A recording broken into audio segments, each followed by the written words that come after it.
sebenarnya bukan karena saya Islam ya, jadi karena saya Islam makanya tahunya ini. Nah, jadi mungkin ada juga di kitab suci yang lain. Jadi intinya orang yang berilmu itu akan dinaikkan derajatnya. Nah, jadi kita sama-sama membuka forum ilmu, forum ilmiah di sini, kita belajar bareng-bareng ya supaya derajat kita ditinggikan.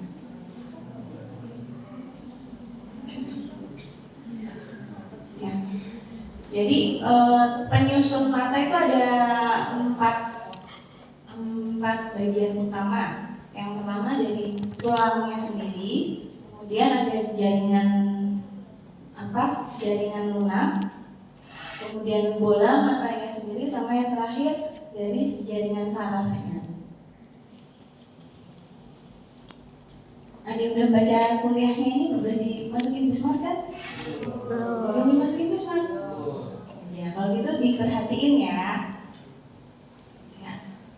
Jadi ini tulang mata. Ini tampilan dari lateral apa medial kira-kira? Ya, kalau dari lateral. Jadi si cavum orbita ya istilahnya, ini cavum orbita itu bentuknya pear shape atau piramid. Bentuknya piramid yang sebelah, kalau ibaratnya piramid ya, sini yang puncak piramidnya, sini yang basisnya, dasar dari piramidnya.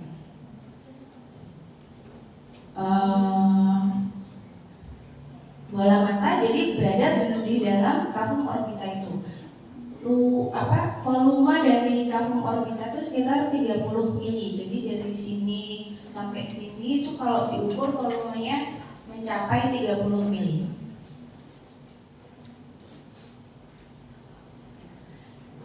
Dia kan tadi kayak piramid ya, jadi ada 4 sisi, 4 dinding, atas, kanan, kiri, bawah, atas, kanan, kiri, bawah, sama yang apexnya. Jadi 1 base, 4 walls, 1 apex ya. Jadi orbital base itu dasar dari tulang orbitanya, kemudian superior wall atau namanya orbital roof, kemudian ada lateral wall, dinding lateral, dan dinding medial kebalikannya, sama yang orbital apex yang di belakang. Orbital base itu yang cowongnya sini ya.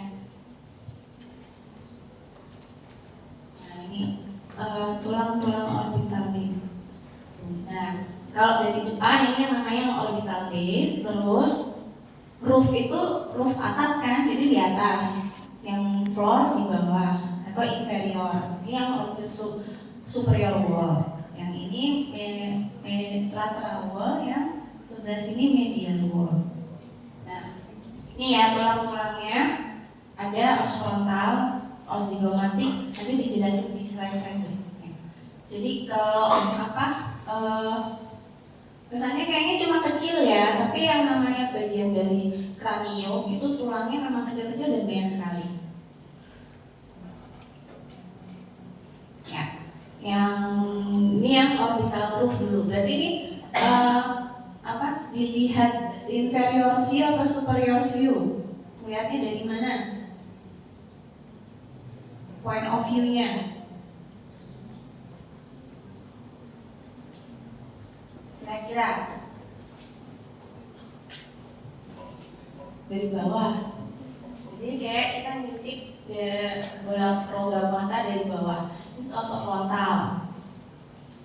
Os frontal, terus di sini ada bagian yang namanya fossa glandula lacrimalis, bagian dari os frontal yang nanti akan jadi glandula lacrimalis. Tahu nggak glandula lacrimalis itu apa?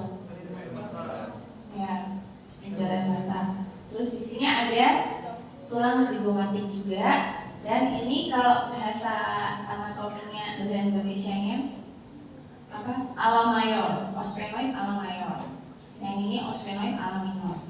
Tapi terutama dari yang bikin dominasi dari superior atau orbital roof itu adalah si os frontal.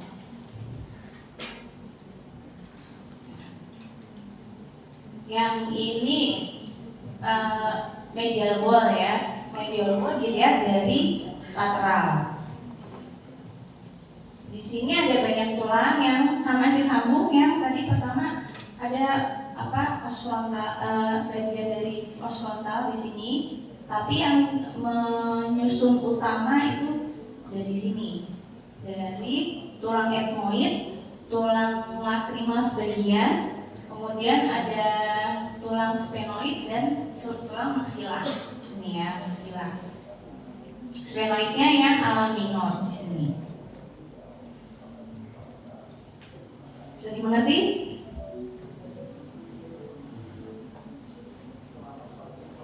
Kelihatan nggak di belakang gambarnya? Nggak kelihatan?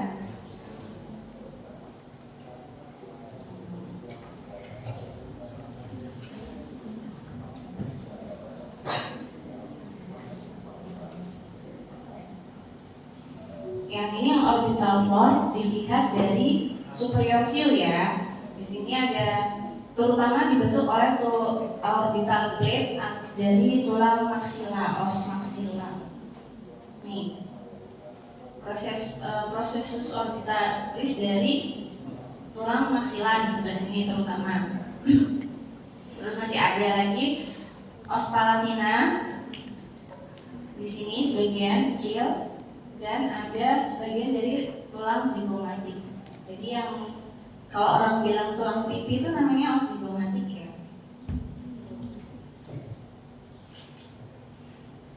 Terus yang berikutnya ada lateral wall. Ini berarti view dari medial ya. Masih ada dibentuk terutama dari dua dinding, dari dua tulang os zigomatik yang depan sebelah sini ini ya, sama sphenoid ala mayor.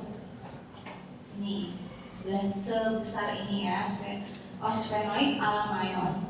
Kenapa lateral wall itu yang kepentingannya apa? Kenapa dia yang paling tebal dan paling kuat? Kira-kira kenapa? Tidak tahu?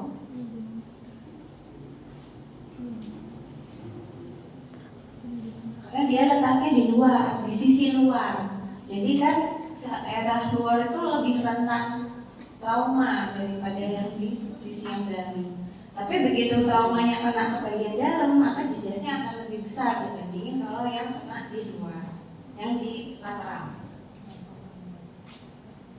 Nah, ini orientasi ya. Jadi kalau kita lihat mata teman-teman itu lihatnya ke depan, tapi sebenarnya di dalam bola mata, di dalam cavum orbita itu bola mata itu nggak tegak lurus sama cavum orbitanya. Jadi kan tadi ini kan yang ruangan dari cavum orbita tadi.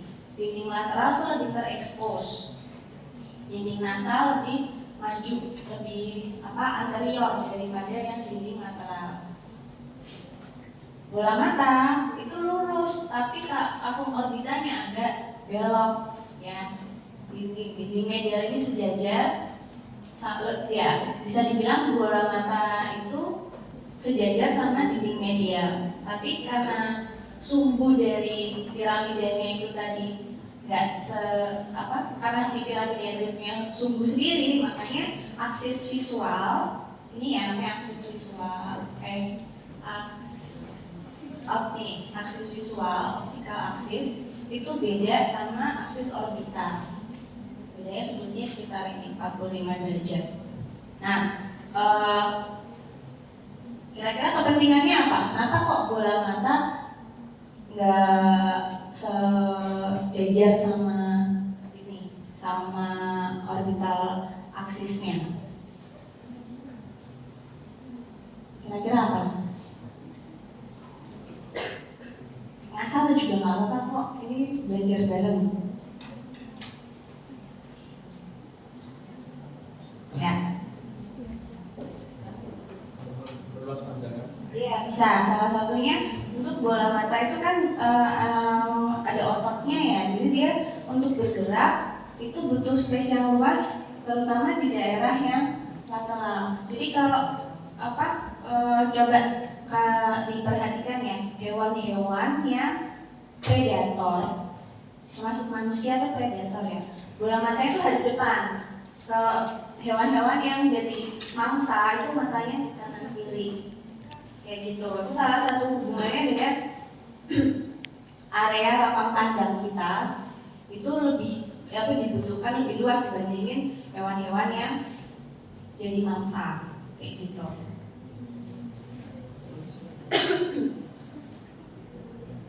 Jadi lapang kandang predator itu lebih luas daripada lapang kandang mangsa gitu, karena 3 dimensinya pun akan nggak sebagus yang matanya hadap depan predator maksudnya.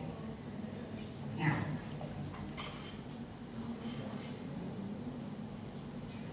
Ya, sampai sini paham?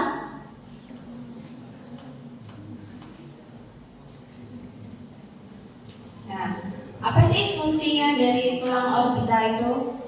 Ada beberapa ya. Yang pertama dia menjaga bola mata. Kalau nggak ada bola mata kan berarti nanti dia snail ya, apa sih namanya? Siput itu kan matanya nggak punya tulang kan, jadi gampang banget rentan trauma. Nah, terus fungsi yang kedua adalah dia adalah sebagai origo dari otot-otot bola mata. Jadi otot bola mata itu origonya di tulang, terus insersionya nempel di bola mata. Nanti kita belajar itu juga. Terus berikutnya adalah titik-titik dari tempat jalur masuknya pembuluh darah dan saraf mata.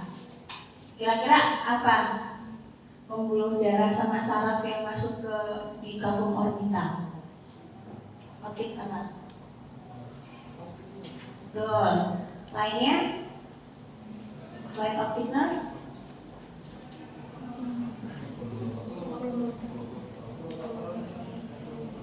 Ya, tapi itu kayaknya masuknya nggak lewat orbital bone. Terus kemudian yang terakhir adalah sebagian dari jalur lakrimal. Jadi ada fosa glandula lacrimalis tadi buat perlekatan dari glandula lacrimalisnya. Kemudian ada jalur-jalur yang untuk keluarnya saluran air mata. Nanti kita bahas lebih lanjut. Nah, terus yang ini yang kedua soft tissue ya. Saya kecepatan nggak? Nggak ya. Ada soft tissue itu kita bagi dua, jaring lacrimal apparatus atau skelenjar lacrimal dan kawan-kawannya, kemudian sama kelopak mata. Kelopak mata bahasa Latin medisnya apa?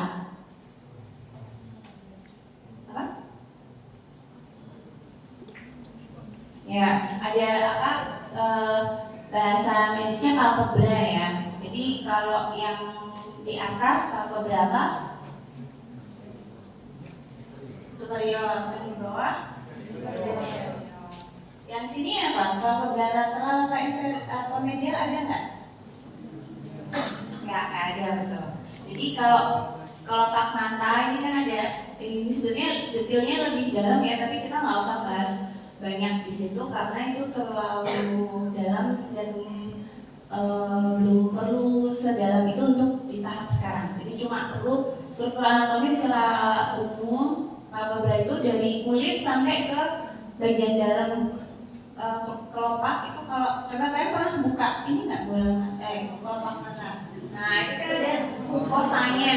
Mukosa itu namanya konjungtiva. Konjungtiva itu ada yang di putih-putih ini yang di bola mata sama yang di kelopak mata. Yang di kelopak mata namanya konjungtiva palpebra.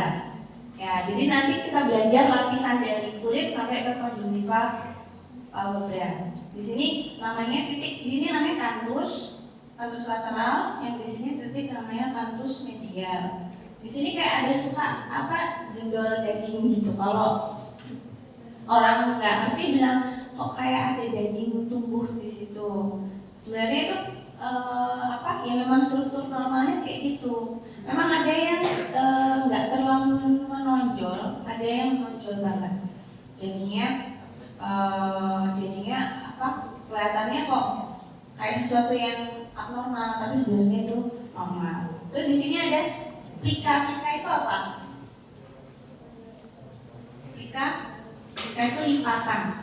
Semilunaris. Semi itu separuh, lunar itu bulan. Jadi ini lipatan yang kayak bulan, setengah bulan. Ini fungsinya apa? Plika semilunaris ini. Kalau misalnya kita lirik ke kanan, otomatis kan konjungtivanya ke teregang. Nah, ketika kita lihat lurus lagi, konjungtiva yang teregang tadi melipat-lipat di sini, di plika semilunaris ini, ya. Jadi itu sebenarnya struktur normal, tapi kalau orang awam nggak tahu, dia bisa merasa itu sesuatu yang aneh kayak daging tumbuh atau benjolan gitu. Nah, sekarang kita yang ke ini satu dulu yang mana ya? Yang ini belajar. Jadi tadi kan udah tahu ya, fossa glandula lacrimalis itu bagian dari tulang apa? Frontal ya, bagian dari tulang frontal. Dia adanya berarti di superolateral. Di superolateral dari bola mata. Di sini ada glandula lacrimalis dibagi dua, orbital part sama palpebral part. Nah, nanti si ini glandula lacrimalis ini akan memiliki muara kecil-kecil di ini tepi palpebra, bergabung dengan beberapa kelenjar lacrimal aksesoris kayak glandula mebum, glandula Zeiss, glandula Moll. Pernah bintitan nggak? Timbilan? Nggak. Pernah lihat orang bintitan atau timbilan? Nah, itu karena glandula lacrimalis yang aksesoris, yang kecil-kecil kayak tadi glandula Zeiss, Moll itu mengalami peradangan, jadi makanya muncul bengkak. Bukan karena ngintip ya, bukan karena ngintip ya bintitan ya. Nanti kalau temannya ada yang bintitan jangan dibilang habis ngintip. Nah, habis tadi jalur keluar lewat terutama yang kelopak mata atas, kalau yang glandula lacrimalis. Kalau yang glandula aksesoris banyak ada di bawah. Nah, nanti ketika sudah keluar masuk ke permukaan mata, dia ada akan dibuang. Salah satunya adalah penguapan dan lewat jalur pembuangan. Jalur pembuangannya ada, coba lihat teman kanan kirinya, dilihat ada titik kayak lubangnya kecil.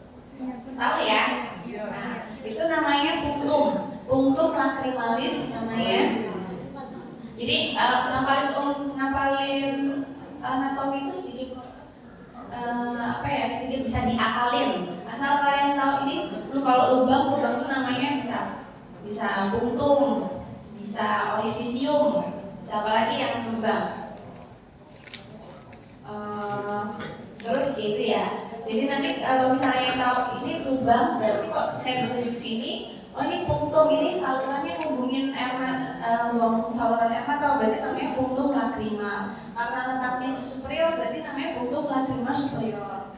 Yang ini di bawah juga ada punctum lacrimal inferior. Nah, nanti di sini mereka akan bergabung. Punctumnya ini akan membuat saluran ini ya, lacrimal canaliculi. Canaliculi itu ya kayak kanal ya, karena kecil namanya jadi canaliculi. Bergabung di kanal ini terus nanti berkumpul di lacrimal sac, sapus lacrimalis. Nah, setelah dari sapus lacrimalis nanti masuk ke ini ductus nasolacrimalis. Akhirnya nanti masuk ke hidung. Makanya kalau kalian nangis, kadang kan suka keluar ingusnya juga ya. Nah, itu juga salah satu komponen di ingus itu juga air mata. Tuh, jadi mata dan hidung itu ada hubungannya. Makanya kadang kalau kalian pilek, kadang matanya juga suka kering, aneh itu karena memang ada salurannya, jadi sangat memungkinkan sekali untuk si virusnya itu jalan-jalan ke mata. Itu ya, sampai sini ada yang mau ditanyakan?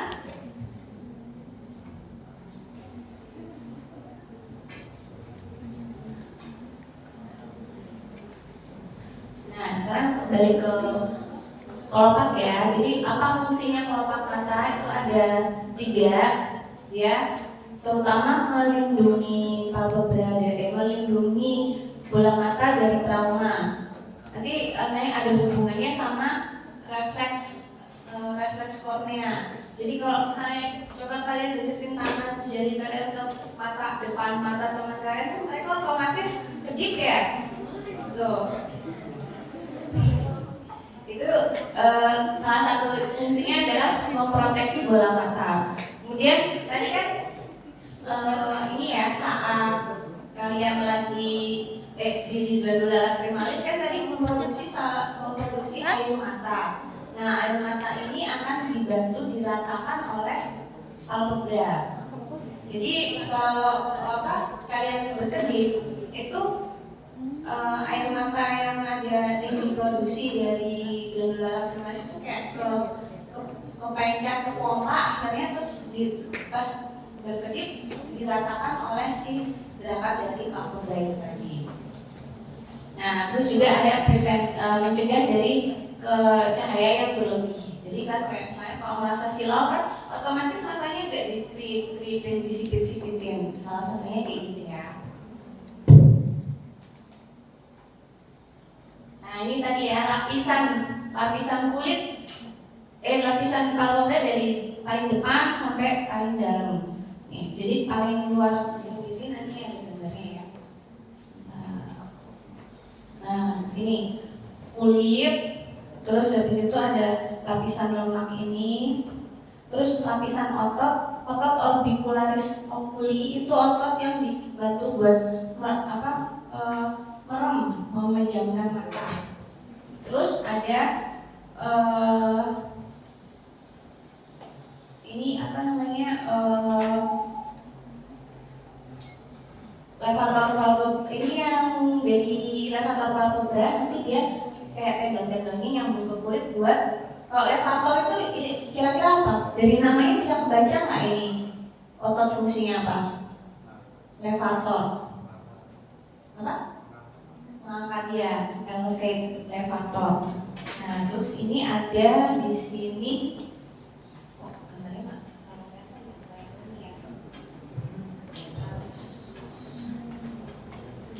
Setelah ini dulu ya.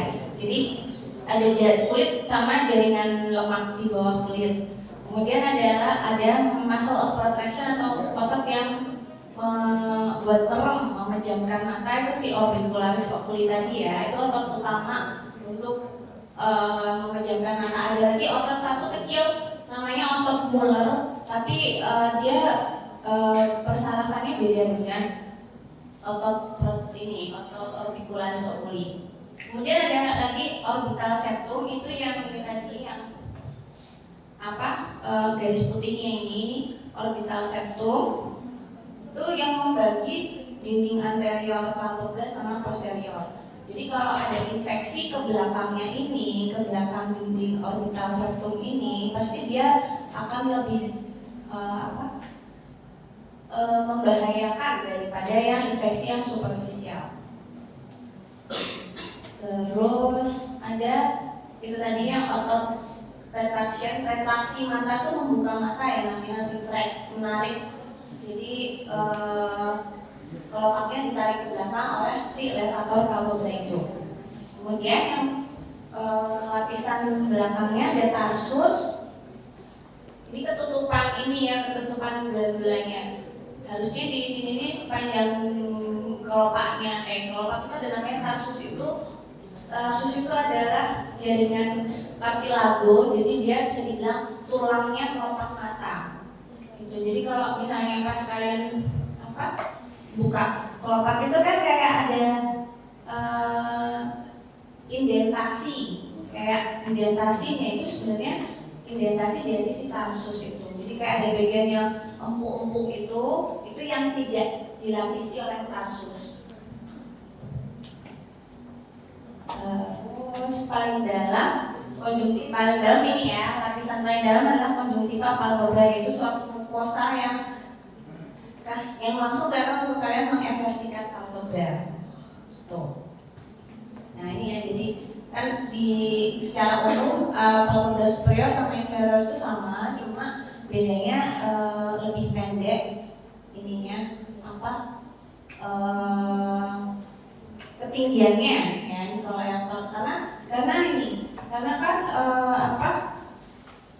untuk membuka mata itu levator palpebra inferior itu fungsinya sedikit sekali, bahkan hampir nggak ada. Jadi makanya yang lebih panjang adalah yang palpebra superior.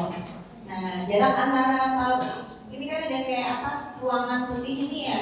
Ini adalah space antara konjungtiva palpebra dan konjungtiva bulbi, namanya fornix konjungtiva. Kenapa namanya konjungtiva bulbi? Karena dia konjungtivanya menempel di eyeball, di bola mata atau bulbus oculi. Gitu ya. Jadi penamaannya itu agak bisa diakalin, agak gampang untuk dihafal karena menunjukkan fungsi atau bentuk atau letaknya gitu ya. Nah, ini potongan lain dari si kelopak ya. Ini kalau bedanya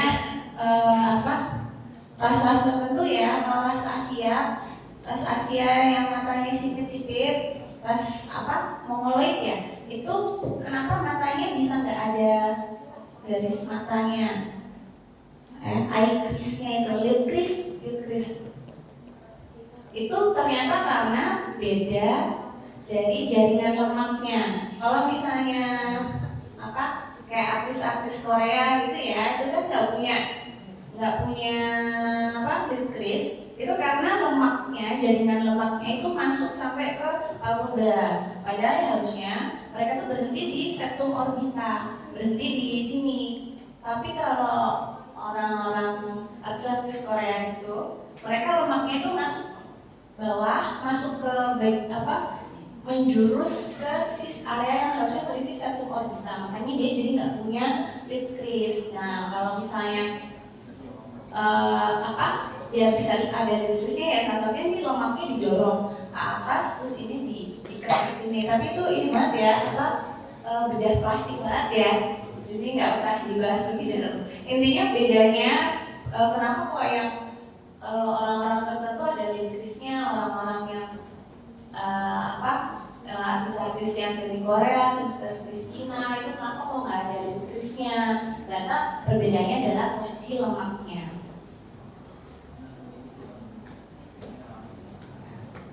Ini ya, harusnya di sini nggak ada lemaknya, tapi ketika ada lemaknya maka lid crease-nya jadi hilang.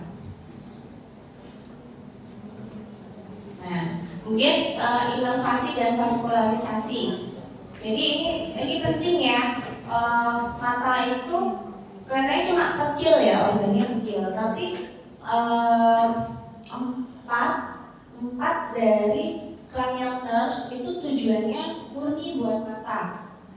Nervus berapa aja? 2, 3, 4, 6 ya. Ada sebagian lagi nervus 5 sama nervus 7 itu juga ikut mempersarafi mata, cuma dia nggak fungsinya kan nggak cuma di mata ya. Kalau yang tadi 4 dari 4 cranial nerves tadi memang dedicated buat eye. Nah, jadi untuk inervasi ada motorik dan sensorik. Yang motorik tadi ya untuk protraction atau untuk membuka mata, memejamkan mata. Memejamkan mata, ini nervusnya 7. Untuk mengangkat mata, nervusnya 3. Kalau saya hafalinnya gini 3, buka itu 3 kan, diangkat 3, terus turunnya 7. Sebenarnya 7 juga kayak gini ya, tapi kan lebih gampang soalnya kalau buat tangan susah. Jadi kalau untuk membuka 3, kalau turun 7. Itu ya. Terus untuk ini tadi yang saya bilang ada juga otot untuk membuka kelopak mata, tapi persarafannya dengan simpatis. Jadi ketika ada orang yang matanya ptosis ya, ptosis itu salah kelopak matanya nggak bisa dibuka. Nah, kelopak mata nggak bisa dibuka ini bisa jadi karena kerusakan lewat saraf 3 ya. Cuma ada sebagian yang saraf 3 yang bagus dan tetap membuka matanya belum sempurna. Salah satunya karena si otot Muller ini dia persarahannya berbeda dengan si nervus 3. Kemudian yang untuk inervasi sensorik itu dari nervus 5 cabang 1 itu untuk ke lacrimal, supraorbital, supratrochlear dan infratrochlear nerves. Kemudian ada juga dari yang maxillary ya. Nanti ada area ini. Nah ini area dermatomnya ini ya. Jadi untuk yang tadi yang 5 cabang 1 itu di area-area ini. Tapi ini nggak usah dihafalin, nggak apa-apa. Cuma yang penting tahu aja ya. Karena ini hubungannya persis. Tahu itu nggak herpes zoster, istilahnya dompo. Orang yang mukanya penting-penting di muka sebagian. Pernah tahu nggak? Belum ya udah. Itu hubungannya sama ini. Jadi kalau orang namanya herpes zoster itu kan dia terinfeksinya di si kumannya itu varicellanya itu dia tidur di ganglia sel. Nah, di ganglia selnya mana itu akan menentukan dia lokasi dari lesinya di mana. Kalau misalnya dia di ganglion area ini yang nervus 5 cabang 3 ya nanti dia penting-pentingnya area sini aja kayak gitu. Jadi makanya penting belajar dermatom itu karena ternyata ada kasus yang di titik-titik tertentu itu bisa membantu mengetahui ini muka asal dari kelainannya di mana. Nah untuk pembuluh darahnya ya itu dari kombinasi campuran dari sistem fasial atau external arteri carotid eksternal dan sebagian dari orbital system, bisa dari internal carotid arteri internal carotid interna atau dari cabang langsung dari arteria ophthalmicus. Kemudian di darah yang tadi masuk keluarnya lewat superficial system yang nanti akan masuk ke vena jugular interna dan eksterna. Udah belajar itu juga kan? Karena kan itu masuk di diskrani. Nah ini tadi ya. Jadi pembuluh darahnya kombinasi, ada yang dari langsung dari arteri oftalmik, ada yang dari arteri fasial yang masuk yang dari kulit ini ya, kulit dari wajah. Tuh, tapi ini enggak, yang penting dipahami, nggak harus tahu gambarnya kayak gimana, yang penting dipahami. Nah ini tadi yang kelenjar lakrima ya. Kelenjar lakrima tadi ada utamanya glandula lacrimalis dan yang kedua tambahan itu yang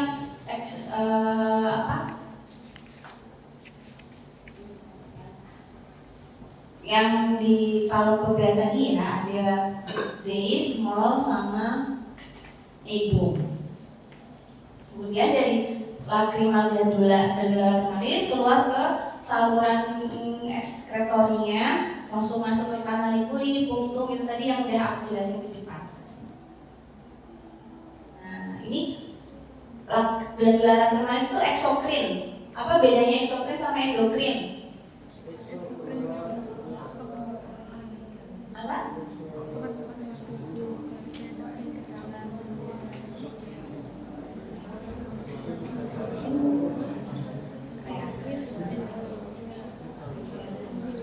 Jadi kalau eksokrin dia kan nggak punya dia punya saluran, jadi langsung ke tujuannya keluarnya melalui saluran. Kalau endokrin karena nggak punya saluran, jadi langsung ke darah.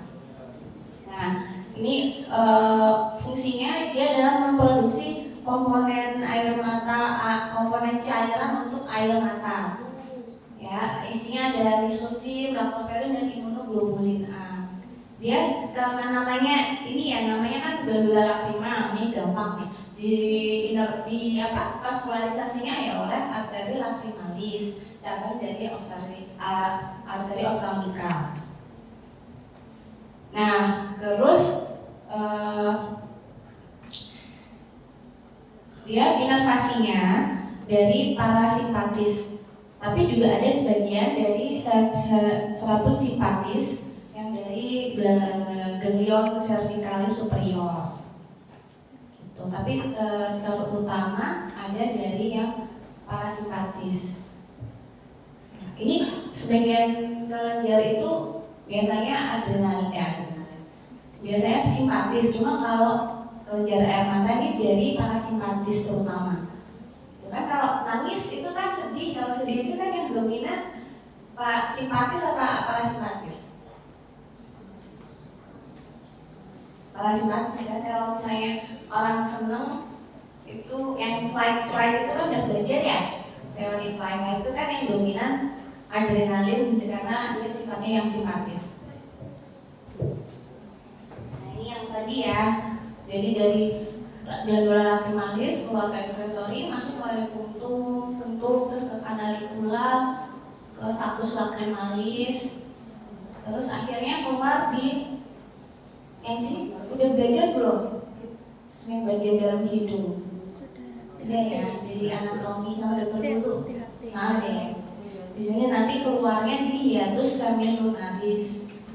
Di sini masuk ke namanya valvula Hasner, masuk ke hidung.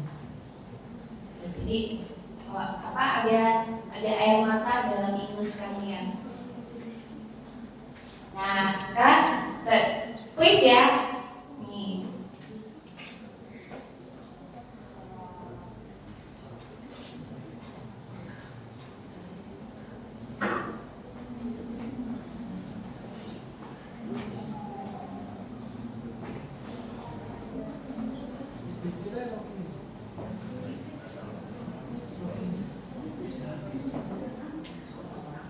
Soalnya sama kayak yang tadi di kuliah. Yuk, nih.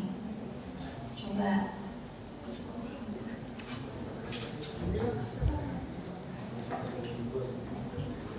Semuanya ikut ya. Kita lihat yang nilainya paling tinggi nanti.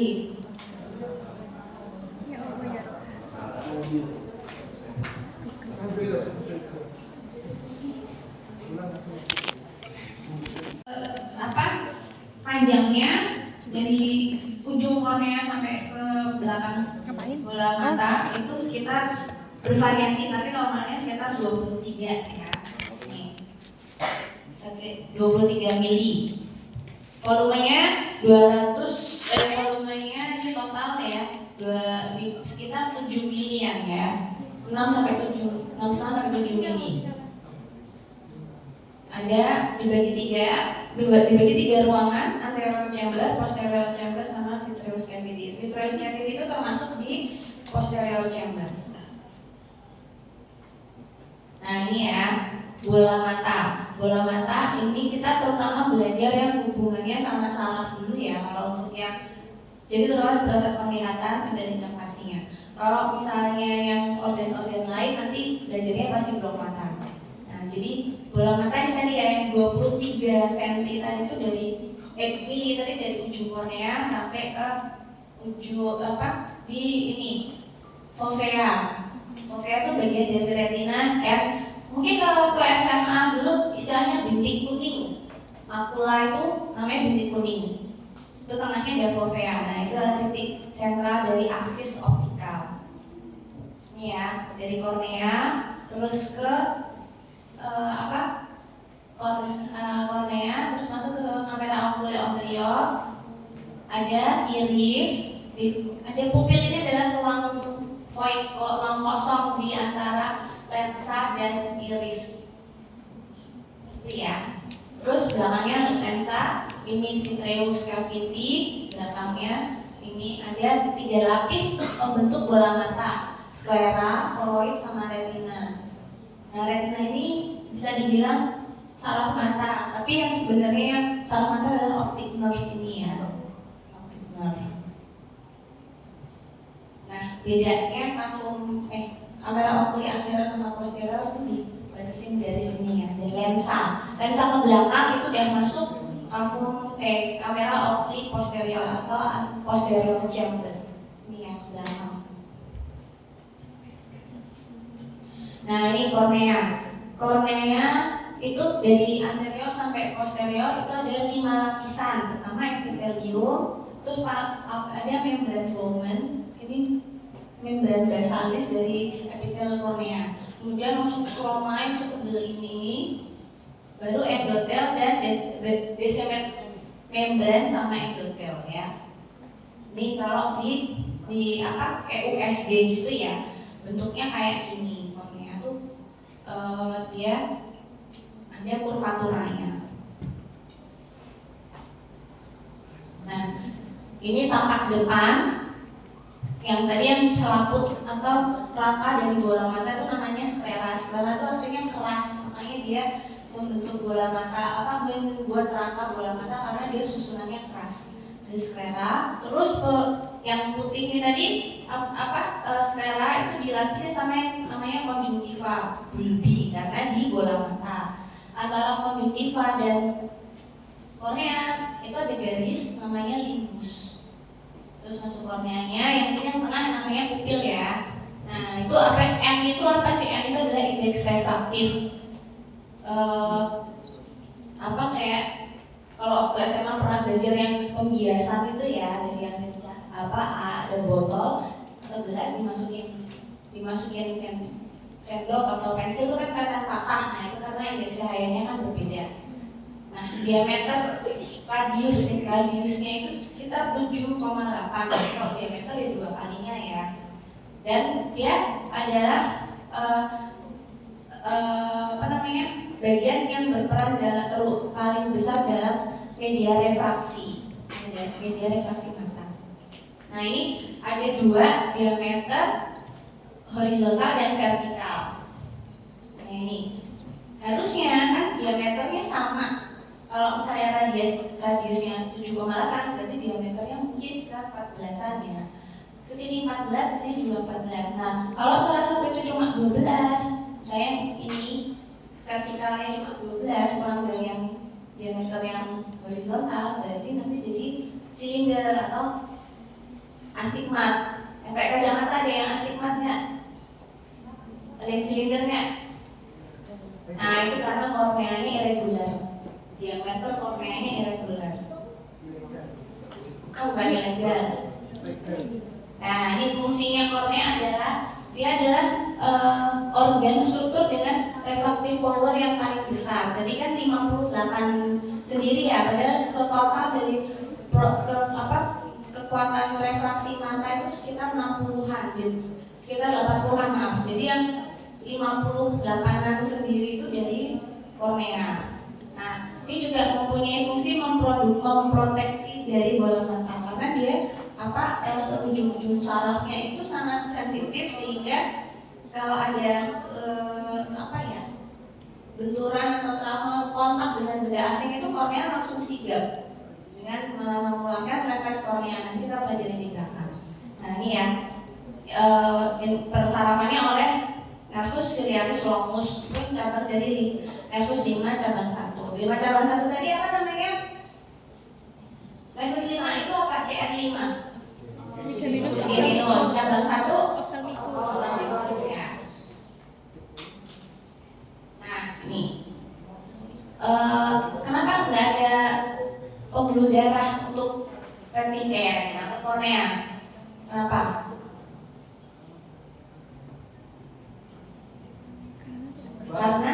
Karena retina karena kornea itu harus jernih. Ketika ada pembuluh darah, kornea itu pasti nggak bisa jernih. Karena pembuluh darah kan membawa sifat-sifat makanan dan juga termasuk racun ya, karena kan ikut beredar di pembuluh darah. Sisa-sisa metabolisme itu beredar di pembuluh darah. Itu kalau ikut sampai ke kornea pasti dia kan nggak bisa jernih. Nah, terus gimana dapat makanannya? Gimana dapat oksigenasinya? Nah, jawabannya adalah ini. Jadi ada makronutrien dari humor aqueous, itu cairan. Ini beda ya, humor aqueous itu kan cairan humor itu mata aqueous itu cairan, itu diproduksi oleh korpus ciliaris di dalam bola mata. Beda sama air mata yang diproduksi oleh glandula lacrimalis. Beda ya. Jadi kalau tear itu yang kalau bahasa Inggrisnya ya air mata itu tear dari glandula lacrimalis. Kalau aqueous humor atau cairan bola mata itu diproduksi dari bola matanya. Nah, jadi bola mata aqueous humor ini ngasih makanan ke kornea lewat posterior. Tapi dari depan dia juga dapat makanan dan dari oksigen yang langsung masuk dari udara yang dan di pembuluh darah kornea pembuluh darah palpebra yang tercampur di air mata itu nanti dia akhirnya kornea bisa dapatkan oksigenasi. Jadi tetap bening, tetap jernih. Kalau nggak jernih nggak bisa lihat. Jadi syarat melihat itu ada 3, dicatat ya. Yang pertama ada cahaya. Yang kedua ada media refrakta yang bening. Media refrakta itu apa? Kornea, pupil, dan vitreous. Jadi yang masuk jalur penglihatan itu semuanya harus bening. Yang ketiga saraf yang bagus. Saraf yang bagus itu retinanya berfungsi baik, nervus optikusnya juga berfungsi baik. Itu ya. Terus ini. Nah, ini sklera atau si rangka dari bola mata. Nah, kenapa dia bisa keras? Karena ada kolagen fibernya dan ada banyak fibroblasnya. Ini yang bikin dia strukturnya rangka keras. Ya. Jadi kayak kalau batok kelapa, buah kelapa itu bagian yang coklat itu adalah si skleranya. Yang dalam yang putih daging dari buah kelapanya itu adalah si choroid sama retina, ibaratnya kayak gitu. Nah ini ya fungsinya dia sebagai pelindung pembungkus dari bola mata. 5/6-nya dari sklera, 1/6-nya dari kornea. Nah tadi kan saya bilang ya kalau otot mata tadi origonya di orbita. Nah ini insersionya ada di sklera. Terus dia merupakan jalur dari keluarnya 4 struktur. Itu tadi ya, optic nerve itu ternyata menembus sklera juga di bagian belakang bola mata. Terus dia juga tempat penembusnya arteri ciliaris anterior dan nervus ciliaris juga dan juga vena vortex atau vena vorticosa. Nah ini media refrakta yang penting juga namanya lensa. Lensa itu bentuknya, lensa mata itu bentuknya kayak cembung, harusnya cembung. Cuma ini agak enggak, cembungnya itu enggak ideal ya. Tetap ada kurvatura posterior dan kurvatura anteriornya enggak sebanding.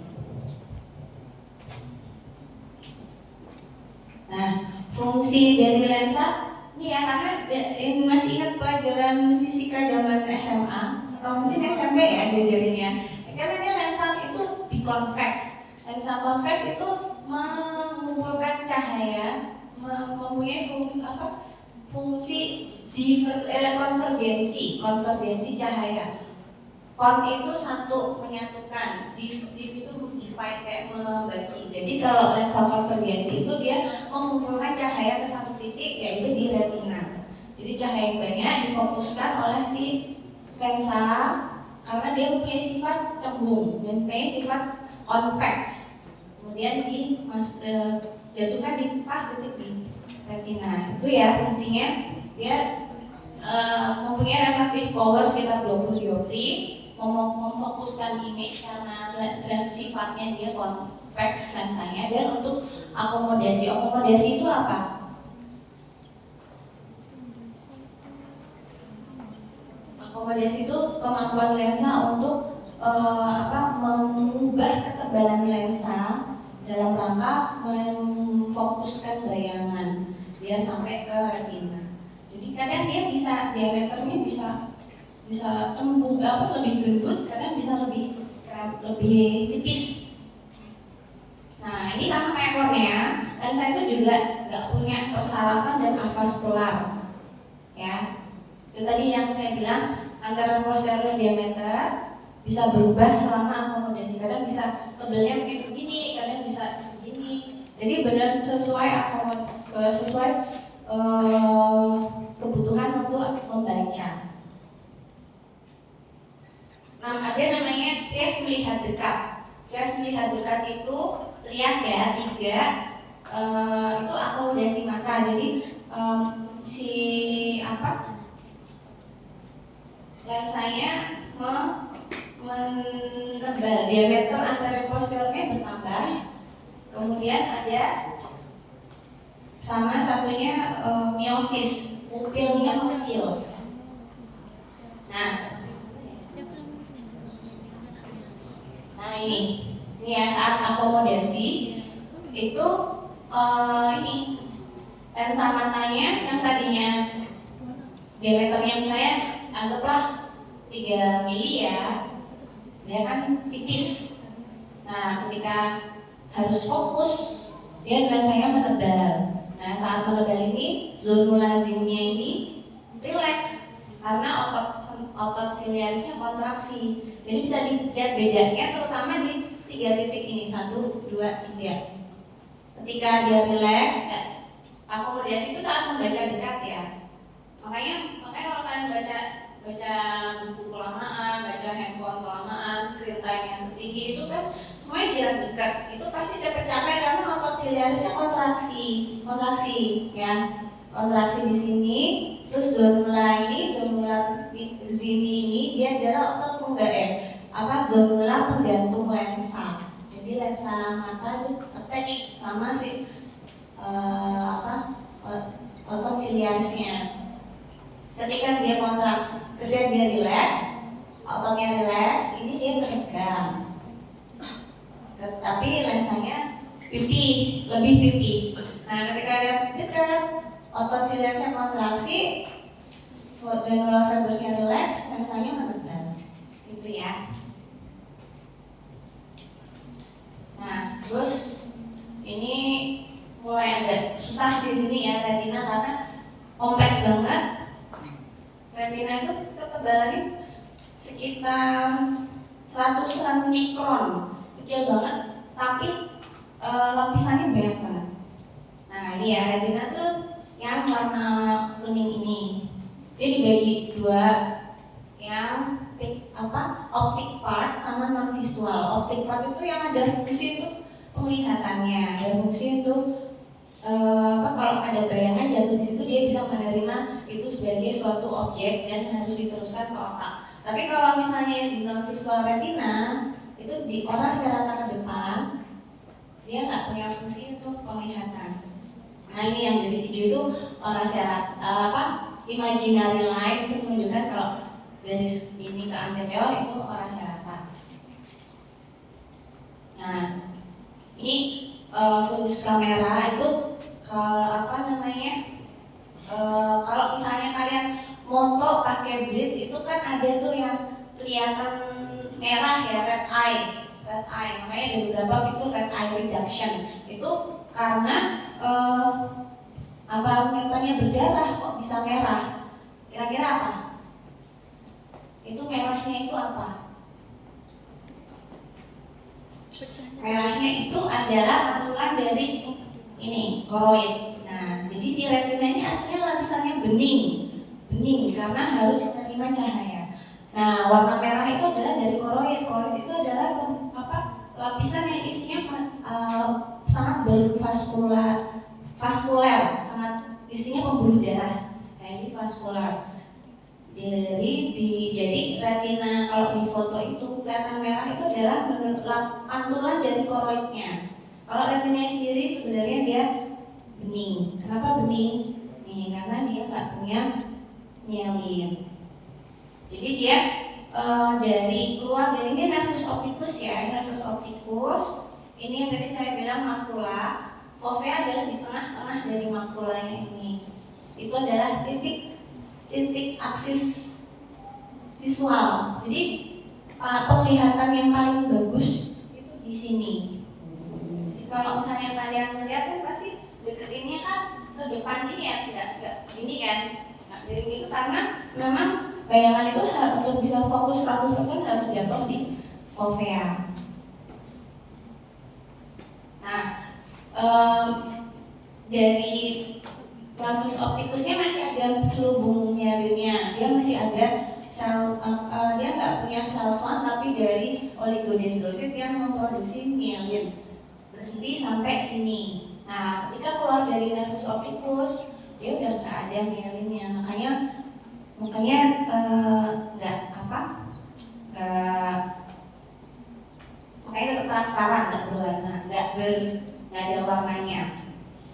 Nah, warna merah ini kan kesannya kayak ada warna merah orange gitu ya, itu adalah pantulan dari koroidnya yang ini, yang kelihatan kalau yang di foto tadi. Nah, fungsinya adalah sebagai fotoreseptor, photochemical reaction, dan dia juga kalau cahaya yang tadi sudah di-convert jadi impuls elektrik, nanti harus ditransfer ke otak lewat nervus opticus. Nah, ini ya agak susah ya, tolong dipahami ya. Tolong diperhatikan. Kornea. Retina itu ada 10 berapa lapis nih? 1, 2, 3, 4, 5, 6, 7, 8, 9, 10 lapis ya. Dia semua lapisan ini sebenarnya ada banyak lapisan, tapi sel-selnya intinya cuma ada 3 sel. Nih, sel fotoreseptor, sel bipolar, sama sel horizontal. Kalau sel amakrin dan sel horizontal ini kayak neuroglia, jadi fungsinya cuma apa? Karena dia fungsinya apa? Ya, nyokong. Jadi dia ini kan kelihatan ya, dia kayak apa sih? Jadi dasar atau support si sel-sel fotoreseptornya. Ada 2 jenis sel fotoreseptor, sel konus dan sel bacillus. Bahasa Inggrisnya rod sama cone. Jadi yang unik dari retina itu karena cahaya itu datangnya dari anterior ya, bisa dilihat ya, yang outer. Sklera itu kalau di posterior jatuhnya di belakang apa? Di sisi belakang apa sisi depan? Kalau di belakang bola mata, di posterior apa anterior? Kalau di depan kan kelihatan kan putih-putihnya itu kan sklera. Kalau di belakang, bagaimana, paham nggak maksudnya? Jadi kalau di bola mata di bagian belakang. Nah, ini ya. Kalau dari sisi depan, kornea retina itu seolah-olah ada di lapisan yang paling awal. Tapi ketika sklera itu ada kesannya dari lapisan yang paling awal. Tapi kita nyampe belakang kan, karena dia outer layer, makanya dia sampai belakang juga tetap di luar kan. Nah, ini yang orientasi yang harus penting di sini. Nah, kayak ada yang outer sama inner. Jadi semakin ke arah sklera, kalau di posterior mata itu semakin keluar, semakin ke arah vitreous itu semakin ke dalam. Nah, cahaya itu masuknya lewat sini, lewat vitreous, bukan lewat sklera, karena kan di belakang bola mata. Cahaya masuknya dari kornea, masuk ke pupil, masuk ke vitreous, masuk ke retina. Bener nggak? Itu udah dipelajarin kan waktu dulu SMA. Nah, cahayanya masuk lewat vitreous, masuk diterima mentok di pigmen epitelium, diserap di pigmen epiteliumnya, kemudian diterima sensor oleh fotoreseptor. Jadi cahayanya masuk ke sana dulu, terus balik lagi ke fotoreseptor bipolar sel ganglion cortical. Memang jalurnya kayak gitu. Jadi ini ya, ini masuk yang ke fisiologi penglihatan ya. Sebelumnya kita harus pahami dulu, ini ada sel konus dan sel bacillus. Sel konus itu yang dia bekerja di siang hari, bukan siang hari sih, maksudnya di tempat yang terang. Biasanya kan siang di terang ya. Kalau yang sel bacillus dia bekerja di tempat yang gelap. Jumlahnya lebih banyak yang sel bacillus dibanding yang sel konus. Rasionya sekitar 1:20. 20 yang bacillus. Nah, ini tadi ya, si konus itu karena Kenapa di fovea itu menjadi pusat penglihatan yang paling fokus? Karena sel konusnya konsentrasinya paling tinggi di situ. Sementara sel bacillus tersebar. Sel bacillus terutama tersebar di seluruh lapisan mata, terutama di perifer. Kemudian sel konus itu dia peka terhadap 3 wavelength atau cahaya panjang gelombang warna biru, merah, sama hijau. Makanya ada fotopigmennya dia ini ya sesuai. Kalau yang rod cell atau sel bacillus dia cuma punya satu pigmen yaitu rhodopsin. Nah, kalau yang sel konus ini dia gercep gitu. Jadi dia benar-benar kerjanya ketajamannya sangat tinggi sekali, bisa membedakan benda sampai ke titik yang sangat maksimal. Kalau bacillus dia lebih nggak terlalu tajam. Jadi butuh aktivasi banyak. Untuk satu ganglion sel itu butuh aktivasi dari banyak sel bacillus. Nah, ini ya. Jadi proses melihat ketika cahaya sudah sampai ke retina itu melalui 3 tahap. Phototransduction itu adalah perubahan dari sinyal cahaya dari energi cahaya ke energi listrik dilakukan oleh fotoreseptor. Kemudian image processing itu dilakukan oleh sel bipolar dan sel ganglion. Yang terakhir ketika impulsnya listrik tadi sudah sempurna baru ditransfer ke otak oleh nervus opticus.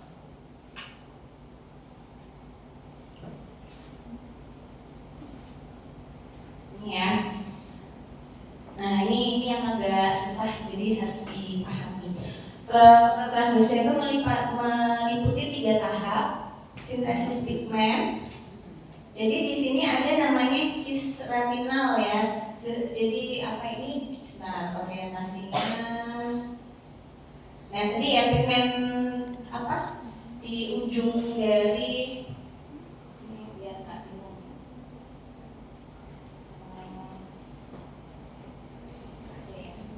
Jadi di sini di rows ini yang bagian dari sel pigmen yang di outer segmen fotoreseptor ini kan ada disknya, membran cakram gitu. Nah di cakram tadi kalau di zoom jatuhnya kayak gini, ada rhodopsin. Pigmen rhodopsinnya dia sembunyi di diskus di ujung-ujung sel bacillus tadi. Nah dia kan nah ini pigmen mata tadi ada retinal ya. Retinal itu istilahnya namanya retinal. Yang mata tadi ada namanya yang konus ada 3, yang opsin hijau, merah, biru. Kalau yang ini rhodopsin ini cikal bakalnya atau derivatnya adalah vitamin A. Makanya kalau orang awam bilang harus minum vitamin A biar matanya sehat. Nah itu maksudnya tujuannya adalah untuk ke pigmen mata ini. Nah jadi dari rhodopsin, di dalam rhodopsin ini dalam gelap ya.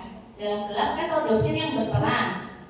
Nah ada pigmen yang retinal tadi dia bergabung dengan rhodopsin.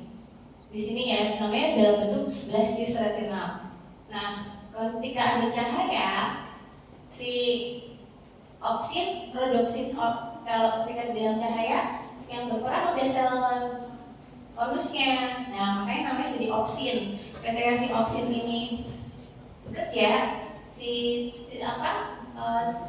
cis retinal tadi berubah konfigurasi jadi trans retinal. Jadi cuma dari lurus dari bengkok jadi lurus gitu. Nah nanti terus ketika udah nggak ada cahaya lagi ada pigmen regenerasi, jadi si trans retinalnya jadi berubah bengkok lagi kayak gitu.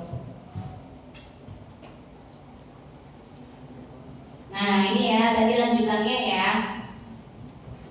Ini yang saya bilang tadi ujung dari sel batang ada disknya banyak. Nah kalau di zoom ini isinya kayak gini. Ini si pigmen pigmen retinal. Nih ya, retinal menyerap cahaya dan merubah bentuk. Tadi dari 11 cis retinal mengalami transduksi, dibantu oleh transduksi sehingga cis retinal tadi jadi all trans retinal. Nah, akhirnya ketika sudah teraktivasi, ini udah gandengan ya. Kalau udah gandengan, dia udah transduksinya sudah teraktivasi, terus mengaktifasi fosfodiesterase tadi mengubah dari siklik GMP ke GMP. Nah, akhirnya siklik GMP-nya kan jadi rendah. Pada siklik GMP ini dia fungsinya sebagai menjaga kanal natrium sama kalium tetap terbuka. Kalau kanal natrium terbuka, maka kanal kalsium akan terbuka. Nah, ini kondisinya artinya dibaca mata dan dibaca tubuh sebagai kondisi gelap. Siklik GMP tinggi, kanal Na terbuka, kanal kalsium terbuka, terus dirilis glutamat. Glutamatnya keluar. Glutamat itu adalah neurotransmitter inhibitorik. Jadi kalau misalnya dia misalnya dia ada banyak glutamatnya, ya jadi sel sarafnya nggak aktif, nggak tereksitasi, gitu ya. Jadi kalau misalnya ini tadi akhirnya teraktivasi, otomatis kan si jalurnya ini tadi jadi ketutup karena nggak ada cGMP yang untuk membuka kanal tadi. Nah, karena si GMP-nya rendah, akhirnya terjadi hiperpolarisasi. Baru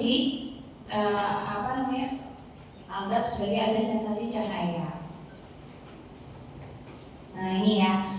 Ketika itu tadi proses yang di sel outer layer dari fotoreseptor. Nah, ketika masuk ke selanjutnya, ya ini tadi ya. Kan sampai sini tadi kanal Na terbuka, kanal Ca kalsium terbuka. Jadi yang keluar di sini adalah neuron inhibitorik. Makanya sel ganglion dan sel bipolar dan sel ganglionnya tidak teraktivasi. Nah, ketika glutamatnya nggak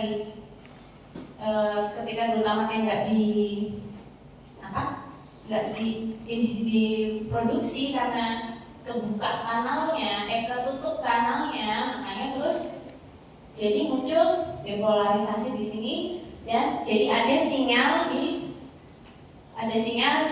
sel ganglion, bipolar di off cell. Kalau untuk di cahaya yang berperan itu bipolar yang off cell. Kalau yang di dalam gelap, yang bipolar yang bekerja adalah yang on cell. Nah, ketika sampai sini glutamat yang nggak dirilis, otomatis kan nggak ada yang ngerem. No neurotransmitter is released, jadi nggak ada inhibitorik. Makanya bisa dilanjutkan impuls sarafnya tadi ke sel bipolar, sel ganglion.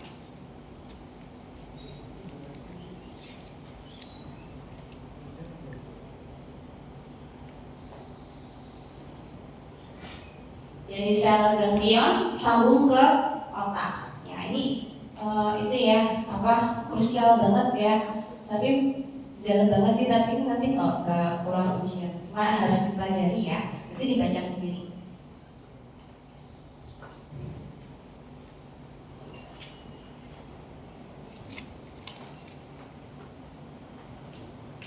Nah, ini pernah nggak ngerasa dari lampunya mati, bangun tidur terus tahu lampunya dinyalain sama mamanya apa bunda, terus langsung kesilauan nggak? Marah nggak? Nah, jadi kalau saya dari gelap ke terang, ini namanya adaptasinya kita akan memunculkan sensasi silau. Nah, kenapa kok bisa kayak gitu tuh? Karena si rotnya itu, sel basilus itu kan dia kerjanya lama. Karena dia teraktivasi selama tidur dengan lampu mati. Jadi yang catatannya yang lampunya mati ya. Kalau tidur dengan lampu mati, itu kan rotnya yang aktif. Nah, ketika lampu tonton dinyalain, kan otomatis ada cahaya masuk ke mata. Nah ini diterima oleh si sel konus.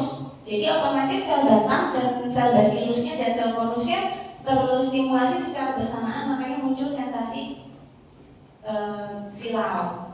Nah, ketika ini juga dari terang ke gelap pupilnya mengecil karena si pupil ini mencegah mata mendapatkan energi cahaya yang berlebihan. Dia adaptasinya sekitar 5-10 menit. Jadi nanti setelah 5-10 menit harusnya udah kasih ulang lagi.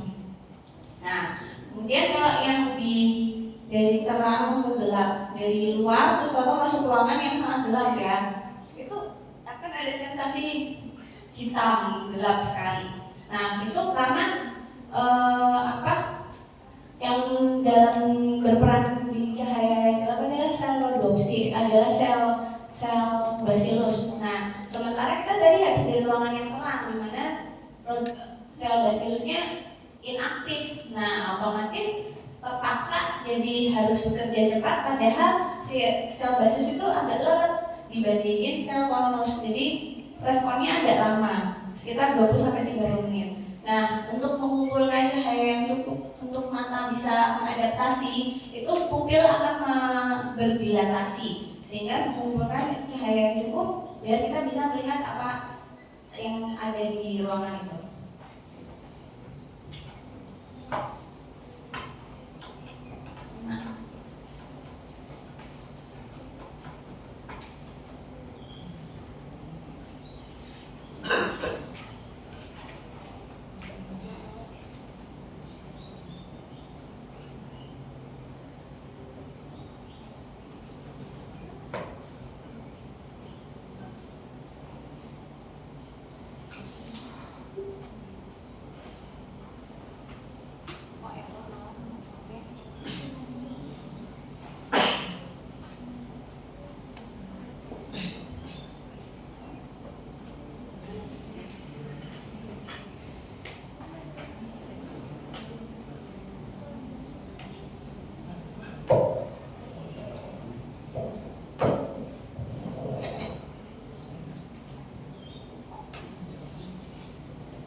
Langsung ke vaskularisasinya ya. Jadi dia dari sentral arteri retina itu divaskularisasi oleh arteri sentralis.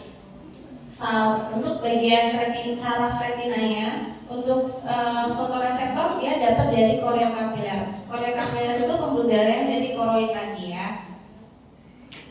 Nah, terus yang optic nerve, langsung ke optic nerve ya. Moga-moga nggak bingung ya, saya tadi materinya dalam banget. Nah, di optic nerve ini dia ada bagian apa?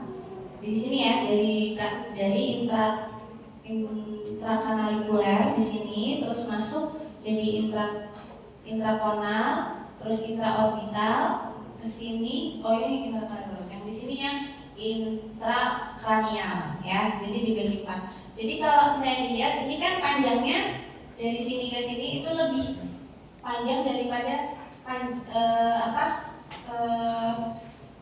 ruang yang sesungguhnya.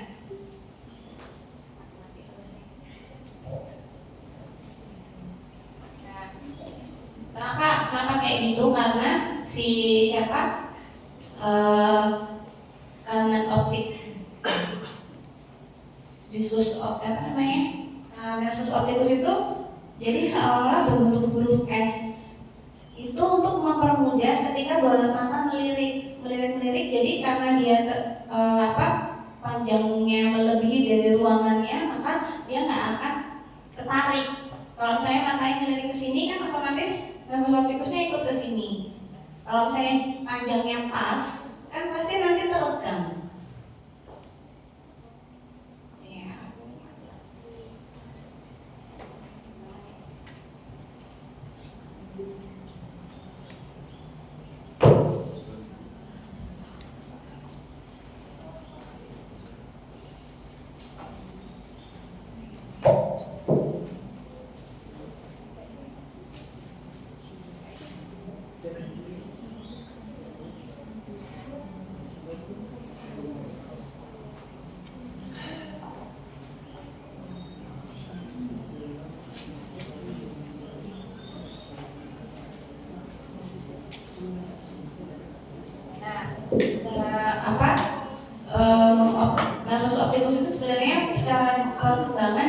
dia lanjutan dari diencephalon. Jadi sebenarnya adalah protrusi dari pertumbuhan otak ke dalam mata.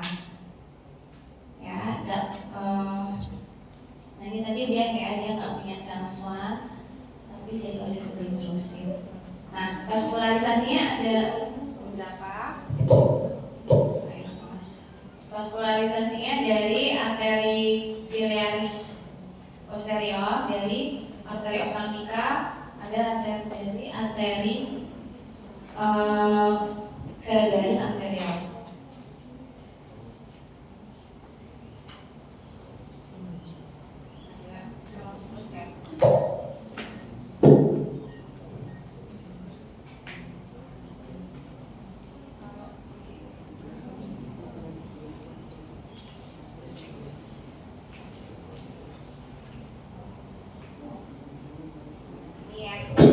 Visual pathway tadi, jadi dari ketika sudah fototransduksi tadi kan sinyalnya ditransfer dari mata kanan 53% tetap di sini di otak kanan, 47% nyebrang. Nih ya, karena ada tandanya.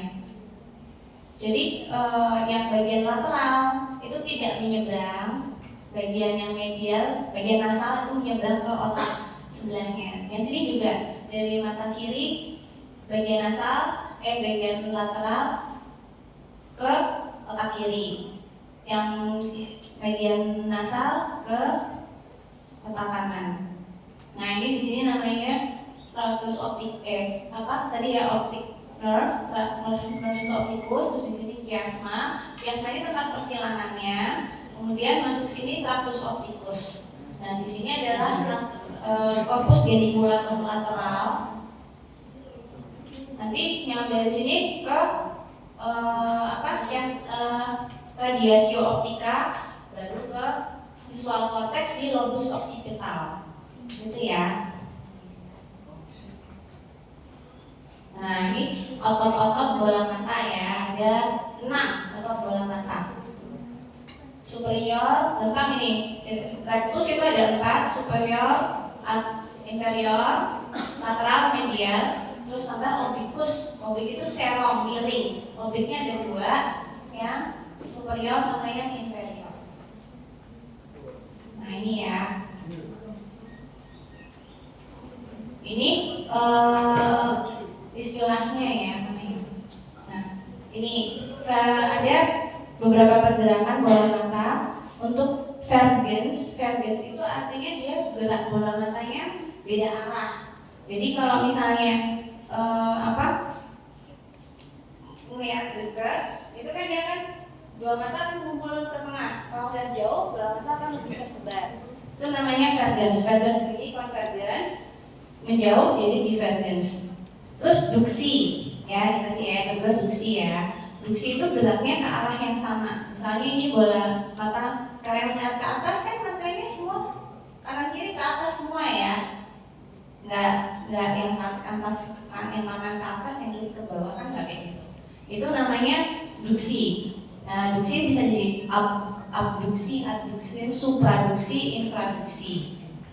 Terus ada yoke muscle ini ya. Yoke muscle itu adalah koordinasi gerak mata yang simetris dengan otot kontralateral. Misalnya ini, kalian lihat ke kanan, coba lirik ke kanan, bola mata yang kiri kan ikut ke kanan, tapi otot yang bekerja beda. Saat kalian lihat ke kanan, otot yang bekerja di mata kanan adalah rectus lateral, tapi otot yang bekerja di mata kiri adalah rectus medial. Ya, itu namanya koordinasinya namanya yoke muscle. Hukumnya namanya Herring law. Ini ya Herring law. Jadi inervasi yang diberikan ke rectus lateral mata kanan besarnya sama dengan yang ke rectus medial. Nah ini udah hafal ya rumusnya itu ya, RL6SO43, udah pada tahu kan? Hah? Belum. Jadi tadi kan nervus 6 ya, nervus yang nervus yang ke mata kan ada spesifik ya, 3 sendiri khusus untuk bola mata. Nah, ini rumusnya rectus lateral CN6, superior oblique Chan 4, yang lainnya semua oleh Nervus 3 ya. Itu gampang banget yang ngapalinnya ya. RL6 SO4 3. Terus vaskularisasinya itu dari semua itu kecil segini.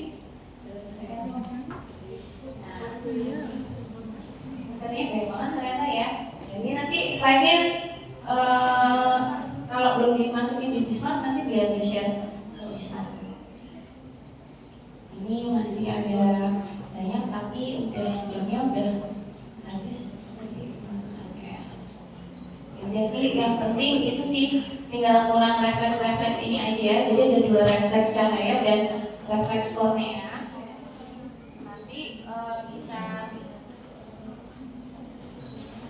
Nanti bisa dibaca di slide aja. Tadi yang nomor 1 siapa ya? Siapa tadi? Ayu. Ya, nanti WA saya ya, kasih voucher GoPay. Ya, besok kuliah yang berikutnya Kevin yang nomor 1 ya. Jadi ini ya tinggal refleks ini semuanya udah ada di ini kok. Jadi refleks mata ada 2, refleks cahaya sama corneal refleks. Kalau refleks cahaya itu ketika di center pupil mengecil, ketika cahaya dihilangkan pupil membesar. Itu tadi sedikit banyak udah dibahas di yang adaptasi dalam terang ya. Terus kalau corneal refleks, jadi ketika kayak di ada benda asing nempel ke kornea atau kayak dicolok itu pasti ada refleks. Mata langsung respon berkedip. Nah ini namanya blink refleks kornea. Responnya ada 2, blink refleks, mata langsung otomatis berkedip, sama ada produksi air mata. Sebenarnya masih ada 1 lagi kuisnya, tapi waktunya udah nggak cukup.